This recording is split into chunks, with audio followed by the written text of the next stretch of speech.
তাকওয়া অর্জনের সঙ্গে আল্লাহর ভালোবাসা পাওয়ার সম্পর্ক রয়েছে, আর আপনারা দেখছেন তাকওয়ার আলো। আসসালামু আলাইকুম ওয়া রাহমাতুল্লাহি ওয়া বারাকাতুহু। গ্রীষ্মের দুপুরবেলা বসে আছে আনমনা মনে। পাকা আমের মিষ্টি গন্ধে মনটা যেন আকুল দিশেহারা। আমার মা সাবিনা বেগম আর বাবা মহিন শেখ কাছে এসে বসল। এদিকে আমার বোন ঝুমুর আর কুসুম দুই বোন। একসাথে সবাই মিলে আমের মিষ্টি গন্ধ উপভোগ করতে লাগলাম। বাবা একজন কৃষক, সামান্য টাকায় আমাদের সংসার চলে, তবুও যেন এক আলাদা টান সবার প্রতি সবার। আমি ফাতেমা জান্নাত, অনার্স প্রথম বর্ষের ছাত্রী। পড়ালেখা নিয়ে অনেক স্বপ্ন, কিন্তু গরিবের কি আর স্বপ্ন দেখা সাজে? তবুও আমি আমার কল্পনাতে দেখতাম মা আর বোনেরা অনেক কষ্ট করে, শুধু আমি বড় হয়ে একদিন এদের মুখে অন্ন তুলে দিব তাই। জানি না রব্বুল আলামিন সেটা রাখতে দেবে কত বছর পরে। সংসারের সব কাজ মা নিজেই করত, আর দুপুরবেলা বাবাকে ভাত দিতে আমি মাঠে যেতাম। আমি এটা করতাম বলে অনেকেই অনেক কথা বলতো, কিন্তু তাও এতে কষ্ট ছিল না, কারণ আমার বাবা কৃষক। এটা তো আর আমার দোষ না। একদিন দুপুরবেলা মাঠে ভাত দিতে যাবার সময় আমাদের এক প্রতিবেশীর সাথে দেখা। সম্পর্কে কাকি হয়। কাকি আমাকে তেমন ভালো চোখে দেখতে পারে না, তাই বলে কি আমার পিতা নিয়ে কথা বলবে? কাকি বলল, আরে তুই এখন এসব করিস, লজ্জা করে না? আমি বললাম, কি নিয়ে কাকি? তোর বাবা কৃষক, এই পরিচয় হলে তোর জীবনে ভালো ঘরে বিয়ে হবে না, বুঝলি? আমার মেয়েকে দেখিস, অনেক ভালো বিয়ে হবে ওর। জি সুবহানাল্লাহ। কাকি দোয়া করি অনেক ভালো ঘরে বিয়ে হোক আমার বান্ধবীর। তোর তো আর হবে না। আল্লাহ ভরসা কাকি, তোর গায়ের রং কালো, তুই কিছু মাখ, বুঝলি? কাকি, আমি আল্লাহ সৃষ্টি, তিনি যে রং দিয়েছেন এটাই অনেক। এটা শোনা মাত্রই কাকি হন হন করে চলে গেল। আমি বাবাকে ভাত দিয়ে বাড়ির দিকে রওনা দিলাম। মা বলল, আরে এত দেরি হলো যে? একটু কাজ ছিল। তোর চোখে পানি কেন? কই তেমন কিছু না, আসলে গরিব হয়ে আমরা এসেছি তো, তাই কথা তো শুনতেই হবে। আমার ফাতেমায়ের অনেক ভালো জায়গায় বিয়ে হবে, তখন ওদের দেখিয়ে দিব। আচ্ছা এখন খেতে দাও। এটা বলতেই মায়ের মুখটা শুকিয়ে গেল। বুঝতে পারলাম ঘরে খাবার নেই। আসলে আমাদের সমাজ এত অসহায় যে এখনো অনেকেই বেলা করে দুই মুঠো ভাত খেতে পারে না, কোনোদিন না খেয়ে দিন কাটিয়ে দেয়। বাস্তবতা অনেক অনেক কঠিন। আর কিছু না বলে নামাজ আদায় করে শুয়ে পড়লাম। একটু পরে উঠে দেখি মা বোন কান্না করছে। কি হয়েছে, কান্না করছো কেন? তোর বাবা আর নেই। এটা কি বলো? একটু আগে তো বাবাকে ভাত দিয়ে আসলাম, তুই আসার সাথে সাথে মারা গেছে। আমি এটা শুনে কান্নায় ভেঙে পড়লাম। বাবা, এটা কি হয়ে গেল? তুমি আমাদের একা করে চলে গেলে, কি হবে এখন আমাদের? কিছুদিন পরে মা বলে, ফাতেমা, এবার তোর বিয়ে হওয়াটা দরকার। আমি বিয়ে করলে বোনদের কি হবে? না, ওদের আমি এভাবে একা রেখে মোটেও বিয়ে করতে পারবো না। ওদের জন্য অনেক পরিশ্রম করব আমি ওদের মানুষের মতো মানুষ করতে চাই মা। এত সবর তুই পাস কোথায় মা? আল্লাহর উপর বিশ্বাস করি আমি, একদিন সে নিজেই এর পুরস্কার দিবে আমাকে। এখন নির্বোধেরা বলবে, কিসে মুসলমানদের ফিরিয়ে দিল তাদের ওই কেবলা থেকে যার উপর তারা ছিল? আপনি বলুন, পূর্ব ও পশ্চিম আল্লাহরই, তিনি যাকে ইচ্ছা সরল পথে চালান। আল বাকারাহ আয়াত 142। মা বলল, আল্লাহ তোর নেক আশা পূরণ করুক মা, আমিন। কুসুম বলল, আপু, আমার বই কেনার কিছু টাকা লাগবে। এ কথা শুনে বুকটা ফেটে গেল। এত টাকা কোথায় পাবো জানি না, তবুও হাসি মুখে বললাম, কবে লাগবে? শুক্রবার আপু, আমাদের ক্লাসে একটা পরীক্ষা হবে, ওই বই থেকে সব আসবে। আচ্ছা তুই যা, আমি দেখছি। আমার সোনা আপু, পাগলিটা। দুই বোন আমার পুরো পাগলি। এদের সব আবদার রাখাই লাগবে, যত কষ্টই হোক। বাড়ি থেকে বের হয়ে একটা চাকরির খোঁজ করতে লাগলাম, কিন্তু জানি না পাবো কিনা। কাছে একটা অফিস দেখতে পেয়ে দ্রুত অফিসে ঢুকে পড়লাম। একজন বেরিয়ে আসলো। কি চাই? আমি বললাম, এখানে কোনো চাকরি পাওয়া যাবে? দারোয়ান বলল, জি অবশ্যই, ভেতরে আসুন। আমার একটু ভয় ভয় করছিল মন, তবুও গেলাম। চেয়ারে এর পেছনে একজনের গলা শুনতে পেলাম। রাকিবউদ্দিন বললেন, বলুন। আমি বললাম, স্যার, আমাকে একটা চাকরির সুযোগ করে দিবেন কাস্টমার কেয়ারে? আমার একটা চাকরির খুব দরকার। আমার বাবা মারা যাওয়ার পরে খুব কষ্টে আছি আমরা বোনদের নিয়ে। রাকিবউদ্দিন বললেন, জি পেতে পারেন, তবে। বলুন স্যার, কি? আপনার পর্দাটা খুলেন। আমি ওনার এমন কথায় অবাক হয়ে গেলাম। এসব কি বলছেন উনি? রাকিবউদ্দিন বললেন, রাজি সুইটহার্ট, দুঃখিত, লাগবে না আমার চাকরি, আল্লাহ হাফেজ। আরে আরে আমি মজা করেছি তো, এমন মজা করা ঠিক না। আচ্ছা বাবা, এই চাকরিটা দিলাম আপনাকে, জাযাকুল্লাহ খয়রান। এর মানে? স্যার, এটার মানে হলো আল্লাহ আপনাকে উত্তম প্রতিদান দিক। হো আচ্ছা, জানতাম না স্যার। আচ্ছা, ভালো থাকবেন, আসছি, আল্লাহ হাফেজ, আসসালামু আলাইকুম রহমতুল্লাহি ওবরাকাতুহু। ওয়ালাইকুম আসসালাম। দারোয়ান বলল, স্যার মেয়েটা অনেক ভালো। জি ঠিক বলেছ, উনি সত্যি অন্যরকম। পরের কথাগুলো আর শুনতে পাইনি। আজ আবার বোনদের টাকা দিতে হবে, তাই দ্রুত করে টাকা নিয়ে যেতে হবে। কিন্তু কোনো দোকান তো খোলা না। না পেরে হাঁটতে থাকলাম। অনেক দূর হেঁটেও একটা দোকান পেলাম না। দুপুর হয়ে এসেছে, না পাওয়ারই কথা। ফোনের দিকে তাকাতেই দেখি কুসুম ফোন দিয়েছে। আসসালামু আলাইকুম, বল, আমি আসছি, একটু দেরি হবে। আপু, একদমই সময় নেই, তুমি দ্রুত আসো, মা পড়ে গিয়েছে। আমি এটা শুনে কি করব না করব আর কিছুই মাথায় আসে না। মা আমার একমাত্র আশা, তার কিছু হলে আমি মরেই যাব। দ্রুত বাস পেলাম, তাই তাড়াতাড়ি করে উঠে বাড়িতে চলে গেলাম। এই কুসুম, ঝুমুর, তোরা কই? আপু, মা কেমন যেন করছে। আমার হাতে আর সময় নেই। ফাতেমা, তুই আমাকে কথা দে, তুই তোর বোনদের সারা জীবন মায়ের স্নেহ দিয়ে বড় করবি, কোনো দিন ওদের চোখে পানি আসতে দিবি না। এসব কি বলছো মা? তুমি ছাড়া আমি বাঁচব না, তোমার কিচ্ছু হবে না, আমি ডাক্তার ডাকছি। এটা বলতেই মা হাত ধরে বলল, কথা দে ফাতেমা, তুই কথা দে, না হলে তো আমি মরেও শান্তি পাব না। কথা দিলাম, ওদের সারা জীবন আগলে রাখব। এটা বলতে বলতে মা তার জীবনের আলো নিভিয়ে ফেলল। বোনেরা সব কান্না করছে, এমন কেউ নেই যে এদের একটু সান্ত্বনা দেবে। চোখ মুছে আমি বললাম, তোরা কান্না করিস না, আমি তোদের কোনোদিন মায়ের অভাব বুঝতে দিব না। বাস্তবতা মেনে নিতে হবে আমাদের, এটা তোরা বুঝিস। আপু, মায়ের মতো গল্প শুনিয়ে ঘুম পাড়াবে আমাকে? ঝুমুর বলল, আপু গজল শোনাবে তো রাতে? আমি এরকম পিচ্ছি বোনদের কথাতে খুশি হয়ে তাদের বুকে টেনে নিয়ে বললাম, শোনাবো সোনা, তোমরা ভেবো না, সবসময় তোমাদের পাশে থাকবো ইনশাল্লাহ। ঝুমুর বলল, আপু কোনোদিন আমাদের ছেড়ে যাবে না তো? জীবনের সমাপ্তি পর্যন্ত তোদের আগলে রাখবো। কুসুম আর ঝুমুর খুব বায়না করে, এদের এত বায়নাগুলো যে কিভাবে মেটাবো এটাই বুঝতে পারিনি। রাত দিন শুধু আল্লাহকে ডেকে যাচ্ছি, তিনি একদিন মুখ তুলে তাকাবেন, এই বিশ্বাস নিয়ে এখনও বেঁচে থাকার শক্তি পাই। আপু, আমার 1000 টাকা লাগবে। আমি এটা শুনে অবাক হয়ে গেলাম। সেদিনও তো টাকা দিলাম, আবার কি করবি এত টাকা দিয়ে? ঝুমুর বলল, পিকনিকে যাব আপু, আর তাছাড়া তুই তো চাকরি করিস, সমস্যা কি? বোন, আমার কথাটা শোন, দেখ, মা বাবা মারা যাবার পর তোদের ভার আমার হাতে, কত কিছু মেনটেন করে চলতে হয় তোরা জানিস। আমি এত টাকা কোথায় পাবো বল? এছাড়া মাসের মাঝে এখন স্যালারি দেবে না। এত কিছু জানি না, আমার টাকা লাগবে। আসলে তুই আমাকে ভালোবাসিস না, সারা জীবন শুধু তুই কুসুমকেই ভালোবাসিস। পাগলি বোনের এমন কথাতে অনেক আঘাত পেলাম। কি বলেও আমি নাকি ওকে ভালোবাসি না, ওর জন্য সবকিছু ছেড়ে দিয়েছি, তবুও সে এটা বলে। তুই আর কান্না করিস না, আমি তোকে 1000 টাকা দিব। এই তো আমার লক্ষ্মী আপু, হয়েছে, আর রাগ করতে হবে না। তোরা আমার কলেজের টুকরো, বুঝলি? আর কোনোদিন যেন না শুনি যে আমি তোদের ভালোবাসি না, তাহলে কিন্তু সেদিন খুব কষ্ট পাব। জি আপু, আর তোমাকে কষ্ট দিব না। কুসুম বলল, আপু, ফাতেমা খাবে না? না বোন, আমার আজ খেতে মন চাইছে না, তোরা খেয়ে নে। না না, তুমি বাদে, আমি খাবো না। মার খাবি? খেলে খাবো। আজান দেবে এখনই, যা তোরা নামাজ আদায় করে নে। আপু, আমি এখন একটু বাইরে যাব। না না, তোদের এখন কোথাও যাওয়া যাবে না, আগে নামাজ, পরে অন্য কিছু। নামাজ না পড়ে বাইরে গেলে হাত খরচ সহ সব বন্ধ করে দিব আমি। নামাজ বাদ একদম করা যাবে না। মা চলে যাবার সময় কথা দিয়ে গেছে সারা জীবন তোদের আগলে রাখতে। কুসুম বলল, আপু, আমি এখনই নামাজ আদায় করে নিচ্ছি। আপু, যাচ্ছি। অসহ্যকর মনে মনে বলতে থাকে ঝুমুর। কিছুদিন পরে ঝুমুর আর কুসুম বড় হতে শুরু করল। একের ওপর এক পাত্রপক্ষের পরিবার আসতে থাকে। কি করব আমি প্রভু, কি করে এদের বিয়ে দেব?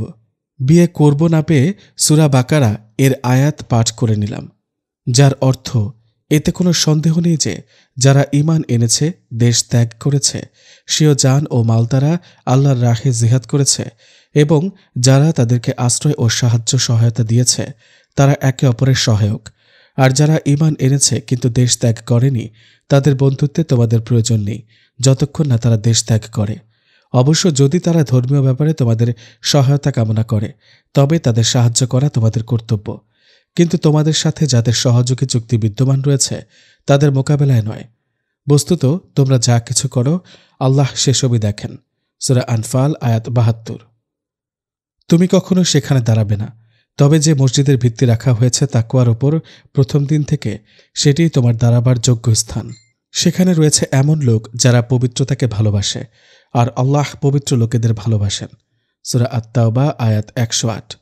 আল্লাহ ঠিক একটা উপায় বের করে দিবেন, এটা ভাবতে ভাবতেই ঘর থেকে বের হলাম। পথে শিহাব কাকার সাথে দেখা। শিহাবুদ্দিন বললেন, কিরে কই যাচ্ছিস? আমি বললাম, কাকা আমি একটু এদিকে যাচ্ছিলাম। আপনি? ওরে তোর বোনদের জন্য ভালো একটা পাত্রের সন্ধান এসেছে, বুঝলি? অনেক ভালো পরিবার, অনেক বড় ঘর। এত বড় ঘরে এদের বিয়ে দেবার সামর্থ্য আমার নেই। আপনি তো জানেন মা বাবাও নেই, এদের নিয়ে খুব ঝামেলার মধ্যে আছি। এখন একটা ভালো দিনদার ছেলের হাতে তুলে দিতে পারলেই আমার শান্তি, তার আগে নেই। আর যে বিয়েতে দিনদার ছেলে থাকে সেই বিয়েতে একটা আল্লাহর রহমত দান হয় অন্যভাবে। আর আমি ঠিক করেছি মাদ্রাসার কোনো এক ভালো আলেম বা হাফেজের সাথে বিয়ে দেব। বোনেরা দেখতে মাশাআল্লাহ। শিহাবুদ্দিন বললেন, আল্লাহ তোর নেক আশা পূরণ করুক মা, আজ আসি। আল্লাহ হাফেজ কাকা, আসসালামু আলাইকুম ওয়ারাহমাতুল্লাহি ওয়াবারাকাতুহু। মনের মধ্যে কোথাও একটা দোটানা কাজ করছে। কিভাবে বোনদের মুখে হাসি ফুটবে, কি করলে এরা শান্তিতে থাকবে, এসব ভাবতে ভাবতেই ওপারে গেলাম। নিবিক চিত্রে ভাবতে থাকলাম, যে যত যাই হোক না কেন বোনদের জন্য এমন কিছু একটা ব্যবস্থা করতে হবে যাতে তারা সারা জীবন সুখে থাকে। রাস্তার ওপারে গিয়ে দেখি নূর দাঁড়িয়ে আছে। নূর বলল, এখানে কি করার জন্য আসছো ফাতেমা? আপনি চলে গেলে আমি মহা খুশি হব। আমি সত্যি চলে গেলে তুমি খুশি হবে? জি। আর শুনুন, ভালো একটা মেয়ে দেখে বিয়ে করে নেন। আমি বিয়ে করতে পারবো না আপনাকে। কোনো দিনও সুখী হবি না তুই। মনে মনে বললাম, তুমি ভালো থেকো, খেয়াল রেখো নিজের, সব সময় ভালো থেকো। নূর যেন বলতে চাইল আমাকে একটিবার পেছনে ঘুরে তাকাও, কিন্তু কিছুই করার ছিল না। আমি চাইলেও সেদিন নূরের ডাকে সাড়া দিতে পারিনি, কিন্তু ও আমাকে সত্যিই বড্ড বেশি ভালোবাসে। এটা জানা সত্ত্বেও সেদিন বোনদের মুখের দিকে তাকিয়ে পারিনি তার ডাক শুনতে। বাড়িতে চলে গেলাম একটা বাস ধরে। বাড়িতে যেতেই বোনগুলো দৌড়ে এসে বলল, কুসুম, আপু এত সময় কেন নিলে? ঝুমুর বলল, আপু আমি পিকনিকে যাব তো। আমি বললাম, আজ আমার মনটা খুব খারাপ, তোরা প্লিজ বিরক্ত করিস না, যা, যার যেখানে খুশি যা। মা চলে যাবার পরে বুঝতে পারলাম জীবনটা কত কঠিন। মা যদি আজ থাকতো তবে আমাকে এত কষ্ট করতে হতো না। পরের দিন কিছু মহিলা বাইরে এসে ডাকতে শুরু করে। বাইরে গেলাম, গিয়ে দেখি কাকি আর আরও কিছু প্রতিবেশী। কি ব্যাপার তোমরা? কাকি বলল, ওরে তোর জন্য একটা ভালো পরিবার বিয়ের প্রস্তাব এনেছে। জীবনে কোনোদিন আর আমাদের বাড়িতে আসবে না, চলে যাও। কোনোদিন বর পাবি না তুই। কাকির এমন কথায় এতটুকু কষ্ট পেলাম না। কি আর হবে, বর যাকে চেয়েছিলাম তাকে তো আর কোনোদিন পাবো না, তাই আর নতুন কাউকে চাই না। আমি জীবন থেকে কি হারিয়েছি এটা আমি নিজেই জানি, আর তো কেউ জানে না, আর তো কেউ বুঝে না কষ্ট কি, যন্ত্রণা কি। আসলে যাদের মাথার উপরে মা বাবা থাকে না তাদের অবস্থা ওই পথশিশুর থেকেও খারাপ হয়। আমারও তাই হয়েছে। জীবনের এই অগ্নি পরীক্ষা যে কবে মিটবে সত্যিই জানি না। হয়তো আমার বোনেরা একদিন আমার সব ইচ্ছে পূরণ করবে, হয়তো সেদিন আমি থাকবো না, বা হয়তো থাকবো কোথাও। যেটাই হোক সেটাই মেনে নিব। কোরআন শরীফটা নিয়ে আসো তো ঝুমুর। ঝুমুর বলল, আপু আমি অজু অবস্থায় নেই, তুমি কুসুমকে বলো। কুসুম বলল, আপু আমি এনে দিচ্ছি। না, আমার মাথা ঠিক নেই, এখন কোরআন শরীফ পড়াতে মন বসবে না। মন না চাইলে কোরআনের মতো পবিত্র জিনিস পড়া ঠিক না। কিছুক্ষণ পরে ঘুমিয়ে পড়ল কুসুম আর ঝুমুর। আমিও ঘুমানোর আগে এর দোয়া পড়ে নিলাম। ঘুমানোর সময় পড়ার দোয়া, আল্লাহুম্মা বিসমিকা আমুতু ওয়া আহইয়া। অর্থ, হে আল্লাহ, আমি তোমারই নামে মৃত্যুবরণ করি, আবার তোমারই নামে জীবন ধারণ করি। এই আমলগুলো করে অনেক শান্তি পায়। সারাদিনের ক্লান্তিগুলো নিমিষেই চলে যায় এই আমলগুলোতে। আমলগুলোতে আসলেই অদ্ভুত এক শান্তি। এই আমলগুলো আমাকে নূরকে অনেকটা ভুলিয়ে দিয়েছে। কিছুদিন পরে হয়তো আরও ভুলে যাব। বাড়িতে বোনেরা আমার একমাত্র ভরসা। এসব মনে করতে করতে ঘুমিয়ে গেলাম। সকালে ঘুম থেকে উঠেই দ্রুত বোনদের খাবার দিয়ে ওদের সাথে করে নিয়ে গেলাম মাদ্রাসাতে। ঝুমুর আমার সব কথা শুনে না, কিন্তু তবুও আজ সেই ঝুমুর চলে আসলো। এক হাতে ঝুমুর, এক হাতে কুসুম, দুই নয়নের মণিকে নিয়ে মাদ্রাসার সিঁড়িগুলো পাড়ি দিয়ে গেলাম। মাদ্রাসা থেকে একজন কালো লোক বেরিয়ে আসতেই ঝুমুর বিদ্রুপ করতে শুরু করে। লোকটা কি কালো দেখতে? চুপ, সবাই মানুষ, আল্লাহর সৃষ্টি, তুমি তাকে অসুন্দর বলতে পারো না। কুসুম বলল, আপু তুমি ঠিক বলেছ, আমি বইতে পড়েছি, মানুষের সবথেকে বড় পরিচয় সে মানুষ। আমি আমার ছোট্ট টুনটুনি বোনটাকে বুকে জড়িয়ে ধরলাম।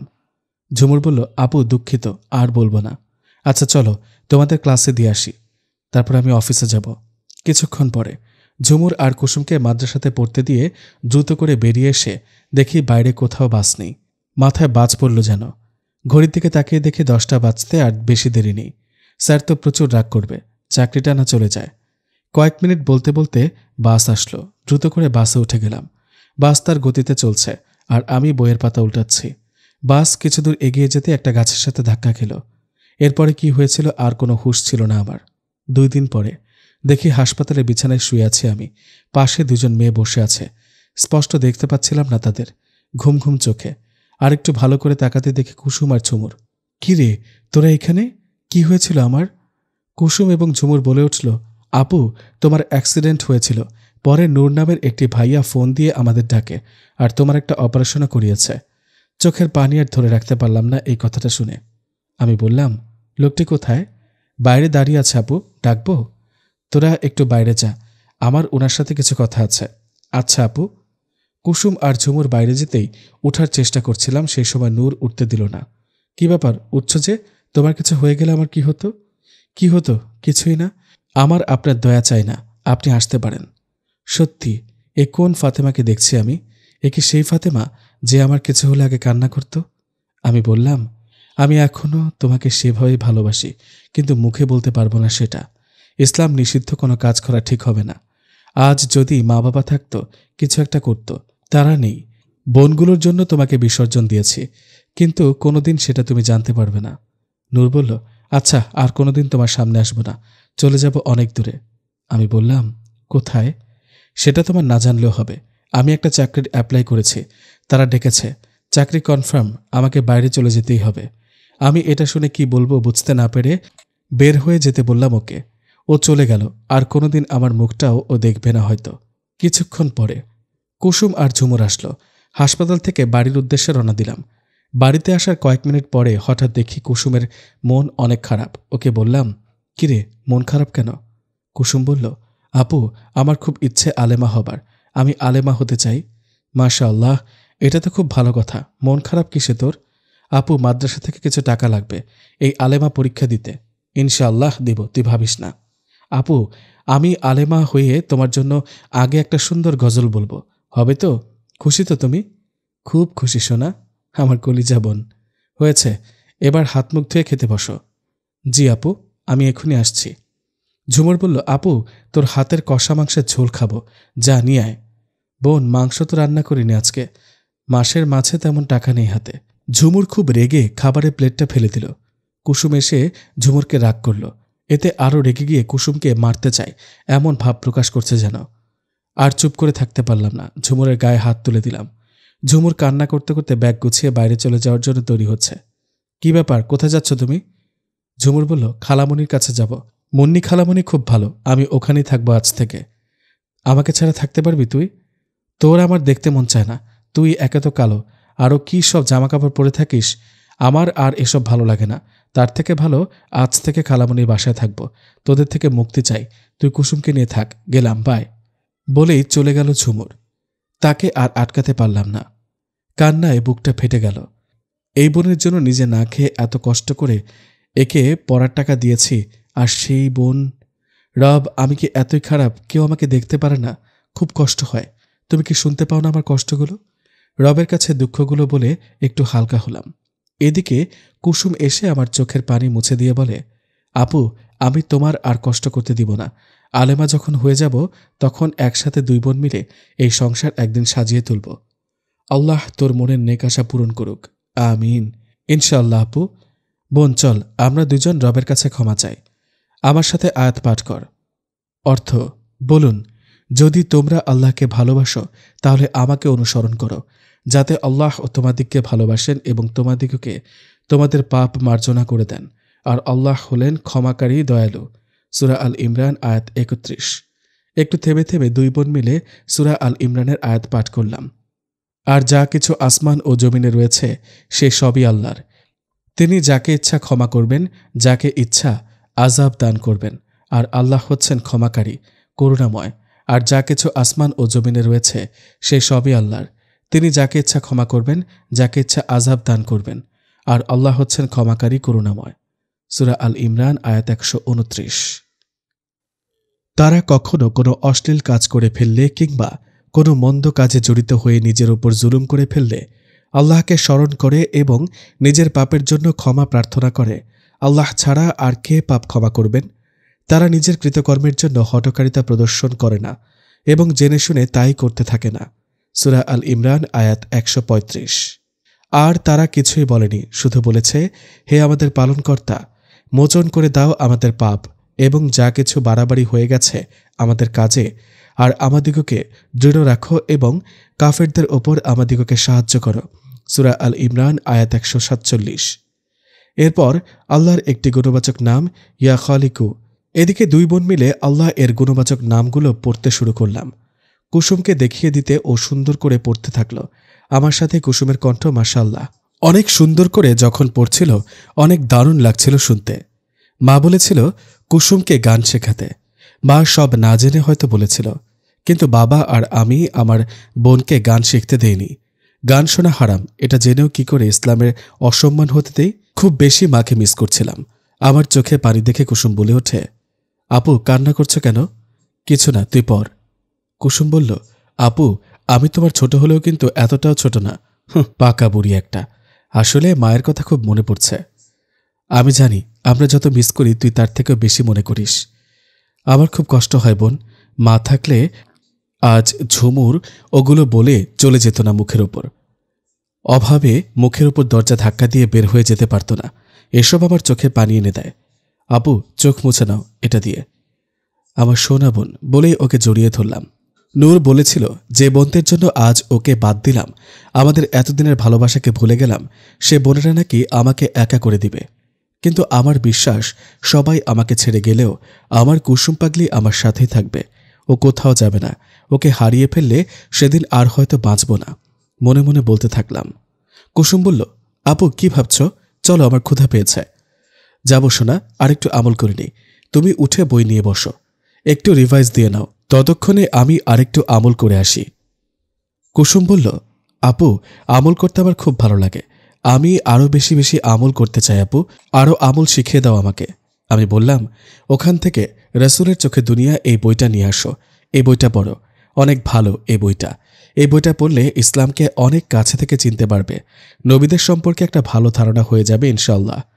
কিছুক্ষণ পরেই কুসুম বইটা নিয়ে বাইরে হালকা রোদে পড়তে থাকল, আর আমি উঠে কুসুমের প্রিয় খাবার বানাতে গেলাম। রান্নাঘরে গিয়ে দেখি তেমন কিছুই নেই। মাসের শুরুতে এরকম হলে কি করে চালাবো? কয়েক সেকেন্ড পরে দেখি একটা কালো বাটিতে কিছু ডিম আর আটা ছিল। তাই আর দেরি না করে কিছু রুটি আর ডিম দিয়ে নাস্তা বানিয়ে ফেললাম। কিন্তু কিছু একটা ভুলে গেলাম। মনে হয় আবারও রান্নাঘরে এসে দেখি গ্যাস জ্বলছে। যা ভেবেছিলাম তাই হলো। গ্যাসের এমন অবস্থা হলে মাস ফুরাতে আর বাকি থাকবে না, তার আগেই আবার গ্যাস লাগবে। একা আর কত সামলাবো জানি না, কবে যে এই কষ্টগুলো মিটবে। কুসুমকে পড়ালেখা এর পথে এগিয়ে দিয়ে আমি একটু কিছুদিনের জন্য বেরিয়ে আসব। কিছুক্ষণ পরে কুসুমকে ডাক দিলাম। ও আসতে দেরি হওয়ায় ওকে ডাকতে গেলাম। দেখে কুসুম নেই। আমার মাথায় বাঁশ পড়ে গেল।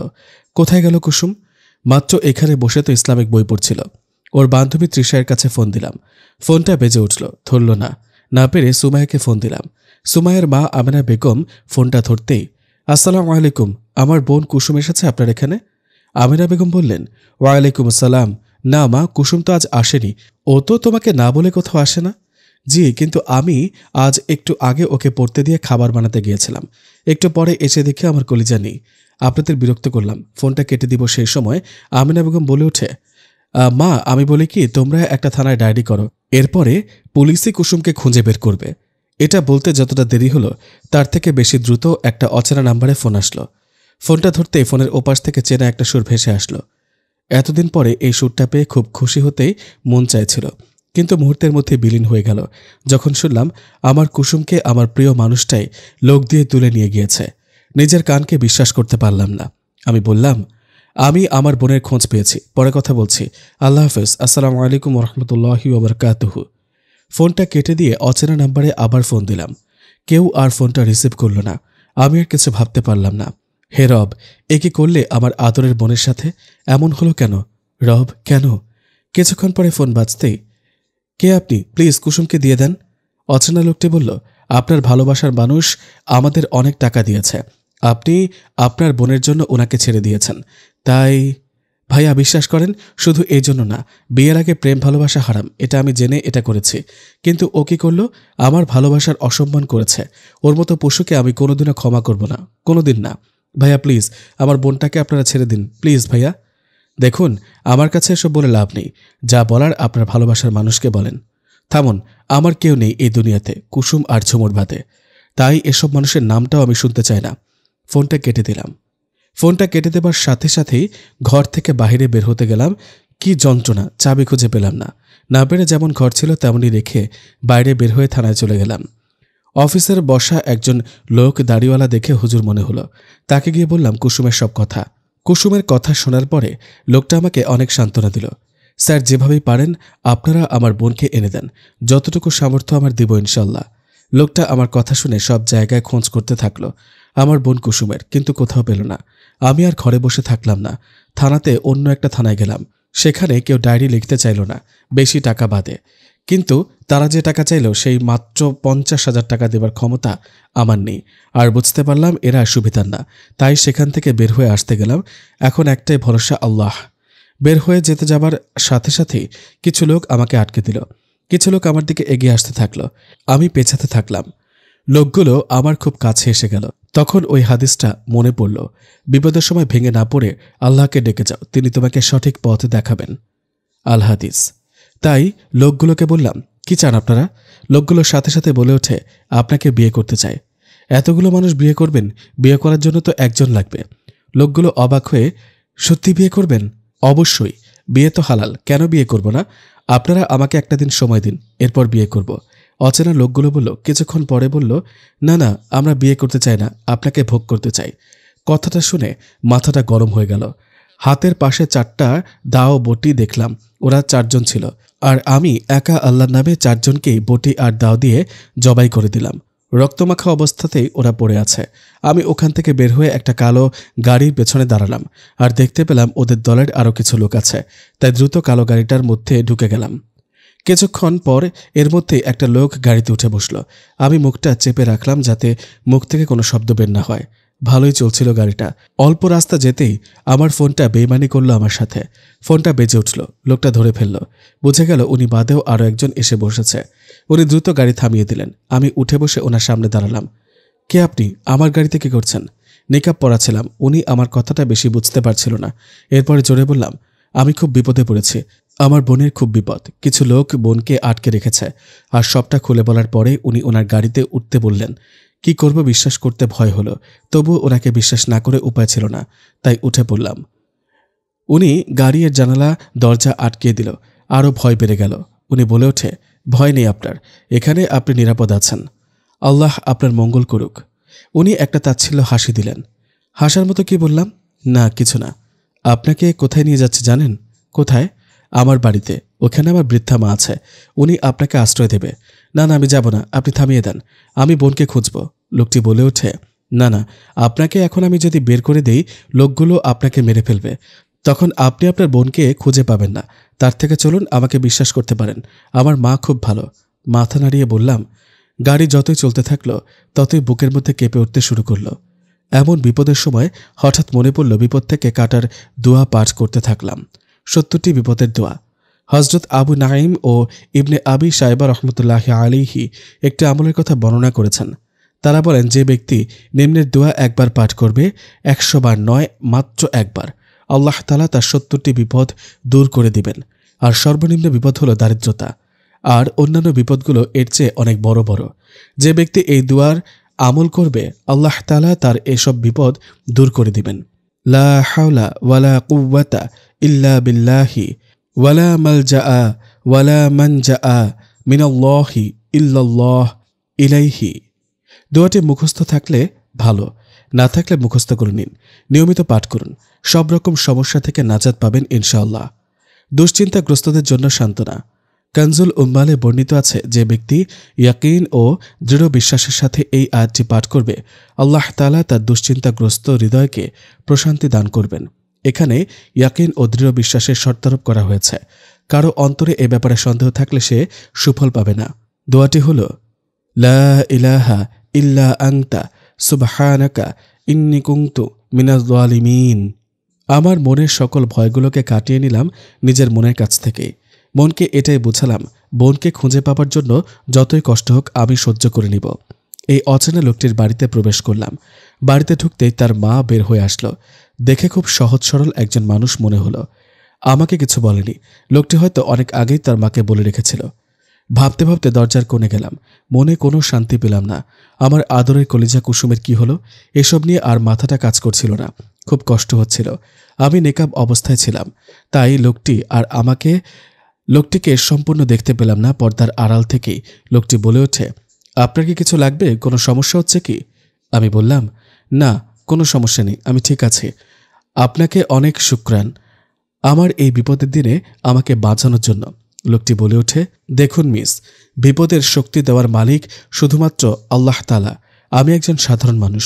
আপনাকে যদি কেউ সাহায্য করে তাহলে আল্লাহ করেছেন। আপনি শুকরিয়া তার কাছে আদায় করেন, প্লিজ। আমাকে লজ্জায় ফেলবেন না। আচ্ছা।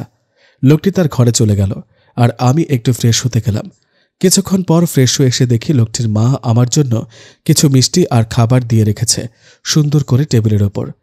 খাবারের ঢাকনাটা উঠিয়ে রেখে দিতে যাচ্ছিলাম, সেই সময় উনি আমার হাত ধরে ফেলে বললেন, মা, এরকমভাবে না খেলে তুমি অসুস্থ হয়ে যাবে। ফাহিম আমাকে সবকিছু বলেছে। তোমার সম্পর্কে তুমি আর লজ্জা পেও না। দুঃখিত, কিছু মনে করবেন না, কিন্তু আমি এখন খেতে পারবো না। মনটা খুব খারাপ, আর ঈশার নামাজের সময় হয়ে গেছে। আমি নামাজ আদায় করতে যাব এখনই। দোয়া করুন যেন আমি আমার বোনকে খুঁজে পাই। উনি বললেন, আল্লাহ তোমার মনের নেক আশা পূরণ করুক, আমিন সুম্মা আমিন। নামাজ আদায় করতে যাবার জন্য অজু করে রেডি হওয়ার প্রস্তুতি নিচ্ছিলাম, কিন্তু খুব জোরে একটা আওয়াজ পেলাম। আওয়াজ পেতেই দ্রুত ছুটে গেলাম। দেখি সে লোকটি এর মা পড়ে গেছে। আমি তাকে তাড়াতাড়ি করে উঠালাম। গায়ে হাত দিয়ে দেখি মাথাটা গরম। বুঝলাম জ্বর এসেছে, এজন্য ওনার মাথাটা গরম হয়ে গেছে, তাই মাথা ঘুরে পড়ে গিয়েছে। আমি ওনাকে ডাকতে গিয়ে দেখি উনি ঘরে নেই। এদিকে ওনার মা খুব অসুস্থ হয়ে পড়েছেন। কি করব না ভেবে মাথায় জল পট্টি দিতে শুরু করলাম। উনি মাথায় হাত বুলিয়ে দেওয়াতে একটু সুস্থ বোধ করছিলেন। ওনাকে কি ওষুধ দেব তা বুঝতে না পারায় ওনার ওষুধের বক্সটা থেকে একটা ওষুধ বের করলাম। দেখে যে ওষুধটা খুঁজছিলাম সেটা পেলাম না, তাই আর দেরি না করে নাপা এক্সট্রা ওষুধটা খাইয়ে দিলাম। কিছুক্ষণ পরে আল্লাহর অসীম রহমতে ওনার মা সেরে উঠলেন। একটু চোখ মেলে তাকালেন। আমি ওনার পাশে গিয়ে বসলাম। তুমি আমার সেবা করছো মা? দেখুন, কেউ না থাকার কষ্ট আমি বুঝি। মা বাবা হারিয়ে নিজের বোনকেও হারিয়েছে। আমার জীবনটা খুব কষ্টের। আর আপনার ছেলে মোহাম্মদ ফাহিম, উনি না থাকলে আজ আমি বেঁচে থাকতে পারতাম না হয়তো। ওই পশুগুলো আমাকে ছিঁড়ে ছিঁড়ে খেত, আর সেই সব থেকে উনি বাঁচিয়েছেন। আর আপনি ওনার মা। এইটুকু না করলে নিজের কাছে অপরাধী হয়ে যেতাম। আর বিপদের সময় মানুষের পাশে থাকলে আল্লাহ খুশি হন। আল হাদিস। উনি আমার দুটো হাত ধরে বললেন, আমার কোনো মেয়ে নেই, আজ থেকে তুই আমার মেয়ে। আমি চোখের পানি ধরে রাখতে পারলাম না। ওনার কথা শুনে কেঁদে ফেললাম। উনি আমার চোখের পানি ওনার আঁচল দিয়ে মুছিয়ে বুকে টেনে নিলেন। একজন অপরিচিত মানুষ হলেও উনি আমাকে অনেক আপন করে নিলেন। আমার মা থাকলেও আজ হয়তো এমনই করে কাছে টেনে নিতেন। আর কিছু না বলে রুম থেকে বের হয়ে আমার রুমে চলে গেলাম। কয়েক সেকেন্ডের মধ্যে একটা গাড়ির আওয়াজ পেলাম। উনি এসে গিয়েছেন। আর বাইরে যাওয়ার চেষ্টা করলাম না। ব্যাগ থেকে একটা ডায়েরি বের করে তার মধ্যে থেকে কুসুমের ছবিটা বের করে সামনে রাখলাম। ভাবতে থাকলাম, কি দোষ করেছিলাম যার জন্য রব আমার থেকে প্রিয় মানুষগুলো কেড়ে নিল। আর কত সবর করতে হবে জানি না।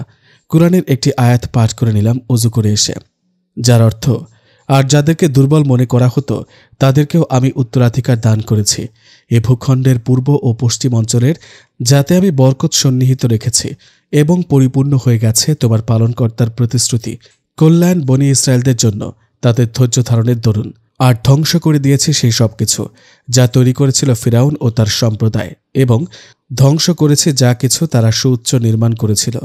সূরা আল আরাফ আয়াত 137। আর আল্লাহ তাআলার নির্দেশ মান্য করো এবং তার রসূলের। তাছাড়া তোমরা পরস্পরের বিবাদে লিপ্ত হইও না। যদি তা করো তবে তোমরা কাপুরুষ হয়ে পড়বে এবং তোমাদের প্রভাব চলে যাবে। আর তোমরা ধৈর্য ধারণ করো। নিশ্চয়ই আল্লাহ তাআলা রয়েছেন ধৈর্যশীলদের সাথে। সূরা আল আনফাল আয়াত 46। দোয়াটা পাঠ করে উঠতে পর্যন্ত পারলাম না, তার আগে কেউ যেন দরজাতে জোরে জোরে ধাক্কা দেয়। আমি এত রাতে দরজা খোলার সাহস পেলাম না। ধাক্কা দেওয়ার পরিমাণ আরও বেড়ে গেল। আমি আরও ভয় পেয়ে গেলাম। আমি ভয়েতে দরজাটা খুলতে চাচ্ছিলাম, কিন্তু মনের মধ্যে একটা অজানা ভয় কাটিয়ে উঠতে না পারতেই মুখ থেকে কথাটা বের করলাম, কে আপনি? এত রাতে কেন আপনি দরজা খুলতে বলছেন? ওপাশ থেকে একটা চেনা গলা ভেসে আসলো। বুঝতে পারলাম সেই অচেনা লোক যে আমাকে বাঁচিয়েছিল সেই এসেছে। আমি দরজা খুলে বাইরে গেলাম। দেখি উনি আমার দিকে রাগের মতো তেড়ে আসছে। আমি পিছাতে থাকলাম।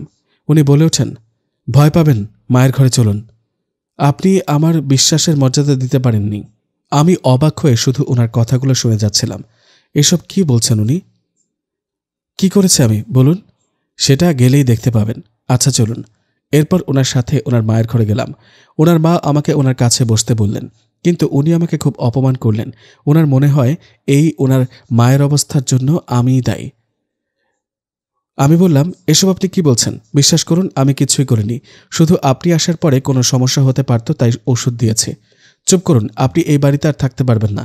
বের হয়ে গেলে খুশি হব। সুরাইয়া বেগম মানে ওনার মা ওনার এই কথা শোনার পরে ওনাকে থামানোর চেষ্টা করলেন, কিন্তু উনি কোনো কথা শুনলেন না। আরও রেগে গেলেন। উনি আমার ব্যাগপত্র গুছিয়ে নিতে বললেন। আমি আর কোনো কথা না বলে বাইরে চলে গেলাম। উনি বাইরে বের হয়ে এসে আরও বেশি অপমান করলেন। ওনার মা খুব অসুস্থ, তেমন কোনো কথা বলতে পারে না, তাই হয়তো ওনাকে পুরো কথাটা বোঝাতে পারেনি। আমি আমার রুমে গিয়ে সব জিনিসপত্র গুছিয়ে নিলাম। যখন বের হতে যাব তখন প্রায় আসর হয়ে গেল। আজান দেওয়াতে আর যেতে পারলাম না, তাই ওনার কাছে গেলাম। আর একটু সময় দিবেন প্লিজ ভাইয়া। আপনাদের মতো মেয়ে মানুষ বিশ্বাস করে বাড়িতে আনা উচিত না। আপনি জানেন আমার মা আমার সব কিছু। সেই মায়ের এমন অবস্থা হলো শুধু আপনার কারণে। লজ্জা করছে না সময় চাইতে? আপনার আত্মসম্মান বোধ নেই আপনার? আমার মা আমার জান্নাত। ওনার কথাগুলো শুনে রাগের থেকে হাসি পেল বেশি। হেসে দিলাম। উনি আরও বেশি রেগে বলল, প্লিজ আমার চোখের সামনে থেকে বের হয়ে গেলে খুশি হব। আমি বললাম, নামাজটা আদায় করে চলে যাব, কোনোদিন আর এই বাড়িতে পা দিব না। আর শুনুন, আমি সত্যি খুব অসহায় একজন। আমার মা বাবা কেউ নেই। ছিল 2টা বোন, তার মধ্যে এখন একটা পর করে দিয়েছে, আরেকটাকে তো হারিয়ে ফেললাম। আপনি যে আমাকে বাঁচিয়েছিলেন এর জন্য আমি সারা জীবন কৃতজ্ঞ থাকব। আর আপনার মায়ের কোনো ক্ষতি করার ইচ্ছে আমার নেই, কিন্তু আর কিছুই বলবো না। নামাজ আদায় করে এসে আমি চলে যাব, কথা দিলাম। ন্যাকামি করবেন না, যত্ত সব। আর কোনো কথা না বলে অজু করে এসে নামাজ আদায় করতে থাকলাম। আজ নামাজের সূরাগুলো ভুল হয়ে যাচ্ছে। সূরা ফাতিহার পরে সূরা ইখলাস না পড়ে আবার সূরা ফাতিহা পড়ে ফেললাম। তাই আবার প্রথম থেকে নামাজ আদায় করলাম। সালাম ফিরিয়ে মোনাজাত করলাম। এই মোনাজাতটা করেই শান্তি পাই। রবের দুয়ারে যখন কান্না করি, এটাই মনের কষ্টগুলো একটু হালকা হালকা হয়। হযরত ওমর ইবনুল খাত্তাব রাদিয়াল্লাহু তাআলা আনহু বললেন, আমি রাসূলুল্লাহ সাল্লাল্লাহু আলাইহি ওয়াসাল্লামকে বলতে শুনেছি, যাবতীয় কাজের ফল নিয়তের উপরে নির্ভর করে, আর প্রতিটি লোক পরকালে তাই পাবে যা সে নিয়ত করেছে। সুতরাং যে ব্যক্তি হিজরত করে দুনিয়ার দিকে তাকে অর্জন করার জন্য অথবা কোনো মহিলার দিকে তাকে বিয়ে করার জন্য, তাহলে তার হিজরত সে উদ্দেশ্যে গণ্য হবে। বুখারী শরীফের হাদিস। নামাজ সমাপ্তি করে ব্যাগটা নিলাম আর দরজাটা খুলে বাইরের দিকে তাকিয়ে বের হয়ে গেলাম। আর উনি দরজাটা বন্ধ করে দিয়ে চলে গেলেন। আল্লাহ, তুমি ওনার মায়ের সুস্থতা দান করো, আমিন। রাস্তায় বের হয়ে চিন্তা আরও বেড়ে গেল। একদিকে ছোট বোনের চিন্তা, অন্যদিকে কোথায় যাব, কি করব কিছুই বুঝতে পারছি না। হাঁটতে থাকলাম। এদিকে আবার সন্ধ্যা হয়ে আসলো। কোন দিকে কোনো গাড়ি মানুষ দেখতে পেলাম না। রাস্তায় আছে কিছু কুকুর, ওরা আর কি করবে? যার বাঁচারই ইচ্ছে চলে গেছে, ওরা আর কি খাবে? এসব মনে করে রাস্তার ওপারে গেলাম। ওপারে যেতে দেখে একটা বাস দাঁড়িয়ে রয়েছে। দ্রুত করে বাসে উঠে পড়লাম। বাসে তেমন কোনো আসন খালি ছিল না, তাই ব্যাগটা নিয়ে খুব কষ্ট হলেও দাঁড়িয়ে গেলাম। পেছনে তাকাতে দেখে কেউ একজন আমার বোরকা ধরে টান দিল। কে? কাউকে দেখতে পেলাম না। বাস তার মতো চলছে আর আমি দাঁড়িয়ে আছি। আবার কিছুক্ষণ পরে কে একজন হাত ধরল। এবার পেছনে তাকিয়ে দেখে একটা বাচ্চা। বাচ্চাটা খুব সুন্দর দেখতে, মাশাআল্লাহ। বললাম, কে গো তুমি? বাচ্চাটা বলে ওঠে, আপনার দাঁড়িয়ে থাকতে খুব কষ্ট হচ্ছে, আপনি দাঁড়াতে পারছেন না। বাসের বাকি লোকগুলো শুনতে পেয়ে আমাকে একটা আসন দিলেন। আমি বাচ্চাটাকে কোলে নিয়ে আদর করে দিলাম। বাচ্চাটাও আমাকে আদর করে দিল। এরপর আসনে গিয়ে বসলাম। বাসের কিছু লোকগুলো কেমন খারাপ দৃষ্টিতে তাকিয়েছিল। আমি শুধু জানালার বাইরের দিকে তাকিয়েছিলাম। বাচ্চাটাও আমার কোলের উপর বসে পড়ল। আমি আর কোনো ভয় পাইনি। বাচ্চাটার সাথে গল্প করতে করতে অনেক দূর চলে আসলাম। কিছুক্ষণ পরেই একটা লোক এসে বাচ্চাটাকে নিয়ে গেল। বাচ্চাটা চলে যেতে খুব মন খারাপ হয়ে গেল। গল্প করতে করতে খারাপ সময়ের কথাগুলো প্রায় ভুলে গিয়েছিলাম। আল্লাহ হয়তো আমার ভয় কাটানোর জন্য এই সুন্দর ফুটফুটে বাচ্চাটাকে পাঠিয়েছিল। এসব ভাবতে ভাবতে হঠাৎ বাসটা থেমে গেল। সবাই একে একে নামতে শুরু করল। আমিও নামতে শুরু করলাম। বাস থেকে নেমে এক পা দিতে কেউ একজন ব্যাগটা নিয়ে নিল। আমি লোকটার মুখ অন্ধকারে চিনতে পারলাম না। কে আপনি? লোকটা কোনো কথা না বলে শুধু বলে, বাড়ি ফিরে চলুন। আমি অবাক হয়ে গেলাম। প্রশ্ন করলাম, আরে কে আপনি? সামনের দিকে একটা আলোর ঝলক পড়তে দেখি সেই লোকটা যে আমাকে এত অপমান করে বের করে দিয়েছে সে। আপনি কেন এসেছেন? আমার ব্যাগটা দেন। আপনি আমাকে ক্ষমা করে দিন। আমি সত্যি রাগের মাথায় খুব খারাপ আচরণ করে ফেলেছি। মা পরে আমাকে সব বলেছে। আমি সত্যি খুব লজ্জিত। ক্ষমা চাইতে হলে আল্লাহর কাছে চান। আমি ক্ষমা করার কেউ না। আর ধন্যবাদ আপনাকে, কিন্তু মাফ করবেন, আপনার বাড়িতে আমি আর কোনোদিনও যেতে পারবো না। তোমাকে যেতেই হবে, চলো। আপনি থেকে তুমি বলার মানে কি? দেখুন, আপনি প্লিজ চলে গেলে খুশি হব। এই কয়দিনে আমি তোমাকে চিনতে পারিনি, কিন্তু এখন চিনেছি। প্লিজ আমাকে একটা সুযোগ দাও। দেখুন, আপনি আমাকে আর লজ্জায় ফেলে দিবেন না। প্লিজ আসুন। আপনাকে না নিয়ে আমি কোথাও যাব না। তাহলে একা একা চলে যাব আমি এটা বলতে উনি ওনার পকেট থেকে একটা ফোন বের করে কাউকে একটা ফোন দিয়ে থামতে বললেন। আমি ওনার কোনো কথা না বলে শুনে চলে যেতে লাগলাম। খানিকটা যেতে দেখি সামনে ওনার মা সুরাইয়া বেগম। সুরাইয়া বেগম বললেন, তোকে তো আমি আমার মেয়ে বলেছিলাম মা, তবুও তুই কেন চলে এলি? তুই আসলে আমাকে মায়ের মতো ভাবতেও পারিসনি, এজন্যই এভাবে চলে এলি। আমি ওনার মায়ের কথাগুলো অবাক হয়ে শুনে যাচ্ছিলাম। মুখে আর কোনো কথা আসছিল না। মাত্র 2 দিনের পরিচয়, এতেই কেউ এতটা আপন করে নিতে পারে কিভাবে? আমি রাস্তা থেকে সরে গিয়ে দাঁড়ালাম। রাস্তায় প্রচুর গাড়ি, এর মধ্যে আবার ওনার কিছু হয়ে গেলে নিজেকে ক্ষমা করতে পারবো না। কিছুক্ষণ পরেই আমি বললাম, আমার মাকে তো কবেই হারিয়েছি। পরে বোনকেও এখানে এসে আপনাকে পেয়ে সত্যিই খুব ভালো লেগেছিল, কিন্তু ভাগ্য সেটা থেকেও আমাকে আলাদা করে দিল। তাই আর কোনো কিছুর প্রতি কোনো অভিমান, রাগ কিছুই নেই। জানি না কি করব, কোথায় যাব, কিন্তু যেখানে যাই আপনার ছেলের সাথে আর আপনাদের বাড়িতে যেতে পারবো না। আমার একটা আত্মসম্মান বোধ আছে। আমি অনেক গরিব হতে পারি, কিন্তু মনের দিক থেকে তো সেটা না, যা শুধুই আমার রব জানে। ছোটবেলা থেকে কষ্ট সহ্য করা শিখে গিয়েছিলাম। এরপরে বোনগুলোকে নিয়ে ভেবেছিলাম শান্তিতে থাকবো, সেটাও আমার শৈল না। সুরাইয়া বেগম বললেন, আর কোনো কথা না মা, চলো বাড়ি ফিরে চলো। এই বলে উনি আর কোনো কথা না শুনে আমার ব্যাগটা নিয়ে ওনার ছেলে ফাহিমকে দিলেন। মা ছেলে কেউ আর কোনো কথা শুনল না। জোর করে আমার ব্যাগটা গাড়িতে রাখল। আমি আর কিছু না বলে ওনার মায়ের সাথে গাড়িতে উঠে বসলাম। কি হলো? এটা কি ঠিক হলো নাকি ভুল হলো বুঝতে পারছি না। চুপ করে বসে থাকলাম। গাড়িটা চলতেই থাকলো। গাড়িতে বসা অবস্থায় একটা গানের শব্দ পেতে আমি কান চেপে ধরলাম। কি হলো? আপনার কোনো সমস্যা? জি, গানের শব্দ আমি সহ্য করতে পারি না। কেন? গান শোনা ইসলামের দৃষ্টিতে হারাম, আর হারাম কোনোদিন কল্যাণ হতে পারে না। হারাম সর্বদাই অকল্যাণকর। ওনার মা এই কথা শোনার পরে সুবহানাল্লাহ বলে উঠলেন। গানটা আপনিও শুনবেন না, এটা আমাদের শোনা উচিত না। আচ্ছা ঠিক আছে, থ্যাঙ্কস না, এটা না বলে জাযাকাল্লাহ খয়রান বলবেন। এর অর্থ আল্লাহ আপনাকে উত্তম প্রতিদান দিক। উনি অবাক দৃষ্টিতে তাকিয়ে রইলেন। আরে আরে, হা করে আছেন কেন? এত কিছু জানেন আপনি? সুরাইয়া বেগম বললেন, তোমার জন্য খুব কষ্ট হয়। এত আল্লাহ প্রিয় মানুষ, আল্লাহের প্রিয় বান্দি তুমি, তবুও তোমার জীবনে এত কষ্ট কেন? এসব ভাবলে খুব খারাপ লাগে রে মা। আমি বললাম, আল্লাহ তার বান্দাদের পরীক্ষা নেন, আমারও নিচ্ছেন হয়তো, কিন্তু একসময় সব ঠিক করে দিবেন উনি, ইনশাআল্লাহ, এই ভরসায় রাখি। গাড়ি চলতেই থাকে আর ওনার মা আমাকে বলেন, সবরের নাকি তুলনা নেই আমার। আমি ওনাকে বললাম, সবর যেটা রয়েছে এটাও তো আল্লাহ তাআলার দান, তিনি না চাইলে এটা আমি রাখতে পারতাম না। আর কোরআনের আয়াতে আছে, এই সেই কিতাব যাতে কোনো সন্দেহ নেই, পথ প্রদর্শনকারী পরহেজগারদের জন্য। সূরা আল বাকারা আয়াত 2। অর্থ, তিনি আপনার প্রতি কিতাব নাজিল করেছেন, তাতে কিছু আয়াত রয়েছে সুস্পষ্ট, সেগুলো কিতাবের আসল অংশ, আর অন্যগুলো রূপক। সুতরাং যাদের অন্তরে কুটিলতা রয়েছে তারা অনুসরণ করে ফিতনা বিস্তার এবং অপব্যাখ্যার উদ্দেশ্যে তন্মধ্যকার রূপকগুলোর, আর সেগুলোর ব্যাখ্যা আল্লাহ ব্যতীত কেউ জানে না। আর যারা জ্ঞানে সুগভীর তারা বলেন, আমরা এর প্রতি ঈমান এনেছি, এই সবই আমাদের পালনকর্তার পক্ষ থেকে অবতীর্ণ হয়েছে, আর বোধশক্তি সম্পন্নরা ছাড়া অপর কেউ শিক্ষা গ্রহণ করে না। সূরা আল ইমরান আয়াত 7। আয়াত পাঠ করার কিছুক্ষণ পরে গাড়ি তার স্থানে পৌঁছে গেল। ওনার মা আর উনি গেটের মধ্যে যেতে বললে খুব সংকোচ বোধ করছিলাম, তবুও ভিতরে ঢুকে গেলাম। আজ শুধুমাত্র নূরের জন্য আমার বোন হারিয়ে গেল। কোনোদিনও ক্ষমা করব না ওকে আমি। আর ও আমার কষ্টের জীবনে আরও বেশি কষ্ট দিল। এসব ভাবতে ভাবতে রুমে প্রবেশ করলাম। ওনার মা রেস্ট নিতে গেলেন আর উনি আমাকে দিয়েই অফিসে চলে গেলেন।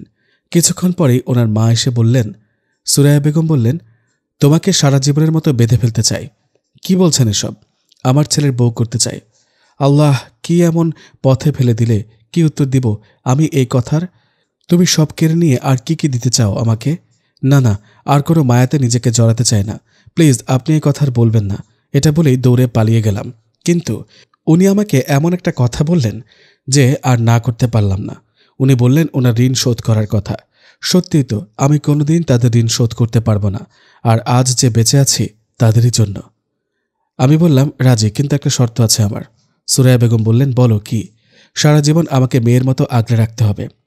সারা জীবন আগলে রাখবো, কথা দিলাম। তাহলে আমি সব ফাইনাল করে ফেলি। আগামী শুক্রবার শুভ কাজটা সেরে ফেলতে চাই। আমি মাথা নাড়িয়ে সম্মতি দিলাম। সুরাইয়া বেগম বললেন, তোমার কি আর কোনো আপত্তি আছে? আপনার কথাগুলো আমাকে তো আর কথা বলতে দিল না, কারণ আপনার আর আপনার ছেলের ঋণ কোনোদিন শোধ করতে পারবো না, যা আমার মন জানে। আলহামদুলিল্লাহ। আমি ওনাকে কথাগুলো বলেই রুমে চলে গেলাম। রুমে অন্ধকার ছিল খুব বেশি। আলোটা জ্বলে উঠতেই ঘরটা কি সুন্দর আলোকিত হয়ে গেল। বিজ্ঞান প্রযুক্তির উন্নতির আবিষ্কারের ফলে আজ আধুনিকতার এত ছোঁয়া, অথচ আল্লাহর রহমত ছাড়া আমরা এক সেকেন্ডও বাঁচতে পারবো না। আলোর পথে জীবন সাজাবো সেটা শুধুই আমার রব জানে। রবের সন্তুষ্টি বাদে আর কিছুই চায় না এই ক্ষুদ্র দুদিনের জীবনে। রব, তুমি সঠিক পথের দিশা দেখিও আমাকে। কষ্টের জীবনে আলোর দিশা দেখিয়েছ প্রভু, তোমাকে তো ভুলতে পারি না কভু। চোখের কোণে ঘুম চলে আসলো। এখন আমার আত্মা বের হয়ে আমার রবের ইশারাতে আর একটা সকালের মুখ দেখব হয়তো। এসব ভাবতে ভাবতেই ঘুমানোর আগে দোয়া পাঠ করে নিলাম। ঘুমানোর সময় পড়ার দোয়া, আল্লাহুম্মা বিসমিকা আমুতু ওয়া আহিয়া। অর্থ, হে আল্লাহ, আমি তোমার নামে মৃত্যুবরণ করি, আবার তোমার নামে জীবন ধারণ করি। পরদিন সকালে মিষ্টি পাখিদের কিচিরমিচির শব্দে ঘুম ভাঙল। চোখ মেলতে দেখি 5:30 বাজে। দ্রুত করে নামাজ আদায় করে নিয়ে উনার মায়ের ঘরে গেলাম। উনি আমাকে চা বানিয়ে আনতে বললেন। আমি রান্নাঘরে গেলাম, কিন্তু চায়ের চিনি পেলাম না। তাই আর কিছু না পেয়ে উপায় না দেখে গুড় দিয়ে চা বানিয়ে নিলাম। ওনার কাছে চাটা নিয়ে আসতে ভয় করছিল। আজ কি যে হবে? সত্যি উনি কি চাটা মুখে দিতে পারবেন? ভয় ভয় করলেও ওনাকে চায়ের কাপটা দিতে উনি চাটা মুখে নিয়ে এক চুমুক দিলেন। কয়েক সেকেন্ড পরে উনি চায়ের খুব প্রশংসা করলেন। সুবহানাল্লাহ। দরজাতে একটা কলিং বেল বেজে উঠল। আমি দরজা খুলতে দেখি কিছু মেয়েরা। ওনাকে প্রশ্ন করলাম। উনি বললেন শহরের বেস্ট পার্লার থেকে এসেছে তার ছেলের বউ, মানে আমাকে সাজাতে। আর উনি কিছু শাড়ি আর সোনার গহনা বের করে রাখলেন আমার সামনে। বললেন যেটা খুশি আমাকে নিয়ে নিতে। আমি সোনার বাক্সটা রেখে ওনাকে বললাম, বিয়ের জন্য এসব আমি পড়তে পারবো না, মাফ করবেন। কিন্তু কেন? তোমার কি এগুলো পছন্দ হয়নি? এগুলো অনেক সুন্দর, কিন্তু বিয়েটা হবে ইসলামিক নিয়মে। নেকাব পরা অবস্থাতেই আমি এসব পরে গুনাহ করতে চাই না। প্লিজ আপনি আমাকে ভুল বুঝবেন না, আমার কথাতে কষ্ট পেলে মাফ করবেন। সুরাইয়া বেগম বললেন, তোমার মনের উপর জোর করে কিছু করব না আমি। এখনই সবাইকে চলে যেতে বলছে। সবাই চলে গেল। দেখেছো, এবার তুমি খুশি তো? আপনি সত্যিই খুব ভালো। আমি কোনোদিনও ভাবিনি আমার মতো মা বাবা বোনের পরে সব হারিয়ে ফেলার পরেও এরকম একটা মা পাবো। সত্যি রব যা নিয়েছেন তার থেকে হয়তো বেশি দিয়েছেন আমাকে। সবই রবের রহমতের ফল। আসলে কি জানেন তো, আমার না এখনও সবটা স্বপ্নের মতোই মনে হয় যদি ঘুম ভাঙতে সব চলে যায়। সুরাইয়া বেগম বললেন, আর কান্না নয় পাগলি, তুই এখন থেকে শুধু হাসিতে থাকবি। কোনো কষ্ট আমি তোর হতে দিব না। যা, এবার তৈরি হয়ে আয়। আমি রেডি হতে চলে গেলাম। নেকাবটা পরিবর্তন করে অন্য আরেকটা সুন্দর নেকাব পরে আসলাম। এদিকে উনি বিয়ের জন্য আজ পাঞ্জাবি পরবে। মনে মনে বলতে থাকি। অল্প সময় পরেই আমাকে ডাকতে আসলো সবাই। সবার সাথে চলে গেলাম। একজন হুজুর আমাদের বিয়ে পড়িয়ে দিতে থাকলেন। ওনাকে কবুল আর আমাকে কবুল বলতে বললেন। আমি কবুল পড়ার সাথে সাথে মনে মনে সারা জীবন যেন আমার সকল সুখগুলো বিসর্জন দিয়ে দিনের আলোতে আপনার সাথে থাকতে পারি প্রিয়, এগুলো বললাম। উনিও হয়তো কিছু মনে মনে বলেছেন বা বলেননি। সবাই আমাকে আর ওনার জন্য ফল মিষ্টি নিয়ে আসলেন। ওনার মা, এখন তো আমারও মা, তার আনা পাত্র থেকে একটা মিষ্টি চামচ দিয়ে কেটে ওনাকে আর উনি আমাকে খাইয়ে দিলেন। সবাই হাসাহাসি করল। উনি মিষ্টি খেতে গিয়ে মুখে লাগিয়ে ফেললেন। ঘরে সবাই চলে গেল। উনি দরজা বন্ধ করে আমার দিকে এগিয়ে আসতে থাকলেন আর আমি পিছিয়ে যেতে শুরু করলাম। আর উনি আমার হাত ধরতেই কারেন্ট চলে গেল। আমি ভয় পেয়ে গেলাম আর উনি কিছু মোমবাতি নিয়ে সামনে আসলেন, সাথে আল কোরআন আর কিছু ইসলামিক বই। মাশাআল্লাহ, কত সুন্দর। খুশি তো?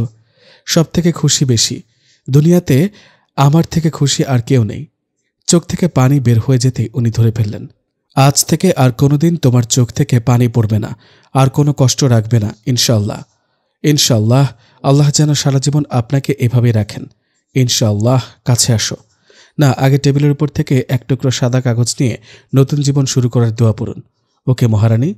এরপরে উনি কাগজ নিয়ে আসলেন আর আমার কপালে রেখে দোয়াটা পাঠ করলেন, সাথে আলতো করে ভালোবাসার পরশ বুলিয়ে দিলেন আর আমাকে শক্ত করে ওনার বুকের সাথে জড়িয়ে ধরলেন। ওনার ভালোবাসার পরশ পেয়ে সকল না পাওয়াগুলো যেন ভুলে গেলাম। ভোরের পাখিরা তার কিচিরমিচির শব্দে রাঙানো সকালটা যেন আরও বেশি অপরূপ করে তুলেছিল। হঠাৎ আমার ঘুম ভাঙতে দেখি উনি আমার দিকে তাকিয়ে আছেন। ব্যাপার কি? কি দেখছেন আপনি? তোমাকে প্রিয়তমা। আমাকে নতুন করে দেখার কি আছে? অবশ্যই আছে। বিয়ের পরে প্রথম সকাল এটা আমাদের। আমি চাই তুমি আমার সাথে সারা জীবন সুখ শান্তিতে ভরে থাকবে। ওনার কথা না হেসে আর পারলাম না। এরকম পাগলও আছে? সারা জীবন তো আর সুখের শান্তিতে সুখের নীড়গুলো আমাদের জীবনে থাকবে না। কোনোদিন দুঃখ আসতেই পারে, কিন্তু উনি শুধু সুখটাকেই বেশি প্রাধান্য দিলেন। জীবন হলো একটা অধ্যায়, যেখানে মানুষের সুখের থেকে দুঃখের পরিমাণ বেশি। কিন্তু আমি ওনাকে পেয়ে সকল দুঃখ কষ্টগুলো ভুলে গিয়েছি সকল হারানো মানুষগুলোর কথা। ওনার ভালোবাসা আমাকে সব কিছুর থেকে দূরে রেখেছে। ওনাকে আর কিছু না বলে বিছানা থেকে উঠে যাচ্ছিলাম, তখনই উনি আমার হাত ধরে ফেললেন। আমি ছাড়ানোর চেষ্টা করলাম, কিন্তু পারলাম না। উনি ওনার বুকে জড়িয়ে ধরলেন আর আমি মা আসছে বলে ওনাকে বলতেই উনি ভয়তে ছেড়ে দিলেন। আমি ওনার জন্য খাবার আনতে গেলাম। রান্নাঘরে গিয়ে দেখি একটা বিড়াল বসে আছে। আমি বিড়ালটাকে নিয়ে কোলে নিয়ে আমার রুমে নিয়ে আসলাম। উনি ফ্রেশ হতে গেলেন। বিড়ালটা খুব বেশি ডাকছিল, বেচারি বোধহয় ক্ষুধা পেয়েছে। রান্নাঘর থেকে একটা মাছের টুকরো এনে দিতেই উনি আমার হাত ধরে ফেললেন। আচ্ছা, আপনি চান না এই সুন্দর প্রাণীকে আমি খেতে দিই? বিড়াল আমি পছন্দ করি না, ওকে বের করে দাও ফাতেমা। আরে শুনুন, বিড়াল একটা পবিত্র প্রাণী। আপনি কি সেই হাদিসটি অবগত হয়েছেন? উনি আমার কোনো কথা শুনল না। অনেক বোঝানোর পরেও আর বোঝাতে পারলাম না। বিড়ালটাকে বের করে দিলেন। ওনার এমন আচরণে আমি খুব রেগে গেলাম। ভাত আর খেলাম না, রুমে গিয়ে শুয়ে পড়লাম। উনি আমার পেছনে চলে আসলেন ভাতের প্লেটের কিছু খাবার নিয়ে। আমি উঠে পড়লাম উনি আসতেই। এসব কি? আমি খাবো না। ফাতেমা, খেয়ে নাও, না হলে আমি খুব কষ্ট পাব। আপনার খুশির জন্য খেয়ে নিচ্ছি, কারণ আপনার আদেশ মানা আমার জন্য ফরজ। এরপর উনি আমাকে খাইয়ে দিলেন আর কিছু খাবার মুখে লাগিয়ে দিলেন। মা এসে এগুলো দেখে তাড়াতাড়ি চলে গেল। আমি তাড়াতাড়ি করে বিছানা থেকে নেমে পড়লাম। উনিও খুব লজ্জা পেয়ে গেলেন। আজানের শব্দ পেয়ে উনি আর আমি দ্রুত করে অজু করে এসে নামাজ আদায় করে নিলাম। উনি নামাজ প্রিয় মানুষ। একদিন নামাজ পড়তে পারছিলাম না বলে সারাদিন আমার সাথে কথা পর্যন্ত বলেননি। আমার শাশুড়ি সুরায়া বেগম অনেক বুঝিয়েছিল, কিন্তু তবুও উনি খুব রেগে গিয়েছিলেন। ওনার এই রাগটা আমি খুব ভালোবাসি, যেটা ওনাকে বলতে পারিনি। উনি হয়তো মনে মনে বুঝেছিল। দেখতে দেখতে 7 বছর কেটে গেল। আমি আজ 2 সন্তানের মা। আমার মেয়ে সাবা আর ছোঁয়া দুজনেই ওদের বাবা ফাহিমের মতো হয়েছে। আমার শাশুড়িমা ওদের খুব ভালোবাসেন, সব সময় চোখে হারান। নাতনিদেরকে পেয়ে যদিও প্রথমে উনি আমার উপর রেগে গিয়েছিলেন, কারণ উনি চেয়েছিলেন আমাদের পুত্র সন্তান হোক, কিন্তু আল্লাহর রহমতে কন্যা সন্তান হয়েছে, যা উনি প্রথমে মানতে না পারলেও এখন মানেন। কন্যা সন্তান হলো আল্লাহর রহমতের ফল। সহিহ বুখারী শরীফে হাদিস। সাবা আর ছোঁয়া দুজনেই ওর বাবা ফাহিমের মতো ইসলাম প্রিয় হয়েছে। সবসময় 2 বোন গজল ইসলামিক সকল প্রকার নিয়মগুলো মেনে চলে। আল্লাহ রহমতে মেয়ে দুটোকে ইসলামের পথে দিতে পেরেছি। এই 7 বছরে আমার জীবনটা অনেক কিছু আমার কাছ থেকে কেড়ে নিয়েছে। একজন নারী তার সবটুকু ভালোবাসা তার প্রিয়তমের জন্য রাখেন। আমিও হাজার বাধার পরে সেটা রেখেছিলাম, কিন্তু ভাগ্য আবারও উপহাস করল, কেড়ে নিল ফাহিমকে আমার জীবন থেকে। সেদিন ছিল এক ঝড়ের রাত, যখন আমার অসহ্য যন্ত্রণা ওঠে। আমার শাশুড়ি ওনাকে ফোন দিতেই উনি তাড়াতাড়ি করে বাড়িতে আসছিলেন গাড়িতে করে, আর সেই রোড অ্যাক্সিডেন্টে উনি মারা গেলেন। যখন একটা সন্তান তার বাবার মুখ দেখবে, বাবা সন্তানের মুখ দেখবে, তখনই আমার কন্যাগুলো তার বাবাকে হারিয়ে ফেলল। আমি চোখ খুলে ওনাকে খুঁজতে লাগলাম পাগলের মতো। তার কিছুক্ষণ পরেই মা এসে আমাকে খবরটা দিলেন সে আর নেই। আমি চিৎকার করে সেদিন পুরো হাসপাতালে কান্না করেছিলাম। কিছুতেই মানতে পারিনি যে উনি আর নেই। যার জীবন থেকে মা বাবা বোন হারানোর পরে এরকম একজন মানুষ পাশে ছিল সবসময়, আজ সে নেই। কি করে সেদিন সামলিয়েছিলাম সেটা শুধুই আমার রব জানে। আমি সবটা সামলে নিতে পেরেছি। আমার কন্যাগুলো এর ভালোবাসা আর আমার মায়ের মতো শাশুড়ি ছিলেন বলেই আজ আমি স্বাভাবিক জীবনে আসতে পেরেছি। শুনেছিলাম সাবা আর ছোঁয়াকে কোলে পর্যন্ত নেয়নি। যখন শুনতে পেয়েছিলাম উনি আর নেই, শাশুড়ি একা হাতে 2 কন্যাকে যত্ন করে বড় করেছেন। যখন ওদের 12 বছর তখন থেকে আমি ওদের ভার নিয়েছিলাম। সত্যি, যার কেউ নেই তার রব থাকে। আমারও ছিল। সব হারিয়ে ফেলার পরেও ওর আর আমার ভালোবাসার এই 2 কন্যা সন্তান আমার বেঁচে থাকার অসীম এক শক্তি। এদের মুখ দেখলেই সকল কষ্টগুলো এখন ভুলে থাকি। বান্দা যা সহ্য করতে পারে না, এমন কিছু রব তার উপর চাপিয়ে দেন না, তার সাধ্যের বাইরে। আল হাদিস। আমার শাশুড়ি আমাকে তার পরিচিত একজনের সাথে আবারও বিয়ে দিতে রাজি হয়ে গিয়েছিলেন, কিন্তু আমি রাজি হইনি। কারণ ফাহিম বাদে আর কাউকে আমি কোনোদিন ভালোবাসতে পারতাম না। যে মানুষটা আমাকে নূর নামের একটা শয়তানের হাত থেকে বাঁচিয়ে স্ত্রীর মর্যাদা, স্ত্রীর সম্মান দিয়ে তার বাড়িতে এনেছিলেন, আজ সেই নেই। কিন্তু তার সাথে কাটানোর সকল মুহূর্তগুলো আমাকে আর দ্বিতীয় বিয়ে করতে দেয়নি। উনি চলে যাবার কিছুদিন পরেই ওনার সকল ব্যবসা অফিস ওনার বন্ধু জাহিদ দখল করে নেয়, যার ফলে আবারও এক কঠিন বিপদের মুখে পড়লাম। বিপদে সেই দিন আর কোনো দিকে তাকায়নি। সন্তান দুটোকে নিয়ে সেদিন নামাজের স্থানে বসে অনবরত সুবহানাল্লাহি ওয়া বিহামদিহি পাঠ করছিলাম। অনবরত দোয়া ইউনুস পাঠ করেছিলাম।